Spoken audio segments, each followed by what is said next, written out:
बढ़िबो आजिठु वर्षार परिमाण एने पूर्वानुमान करिछि पाणीपाग विभाग।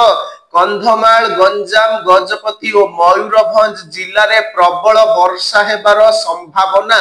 अन्य 17टी जिले में बिजुली घड़घड़ी सह वर्षा हुई पारे। तेबे दक्षिण और उपकूल ओडिशा समेत अनेक स्थान रे वर्षा हेबो। सेहिपरि आसंता काली मध्य विभिन्न जिले में बिजुली घड़घड़ी सह वर्षा हेबो। पाणीपाग विभागर पूर्वानुमान अनुसार उत्तर पश्चिम बंगोपसागर पार्श्ववर्ती उत्तर उपकूल ओडिशा तत्संलग्न दक्षिण गांगेय पश्चिम बंग उपकूल रे एक घूर्णिबलय सृष्टि होइछि। 16 और 17 तारिख रे उत्तर ओडिशा रे अधिक वर्षा संभावना रहिछि। तेबे घूर्णिबलय प्रभाव रे विभिन्न स्थान रे वर्षा हेबो।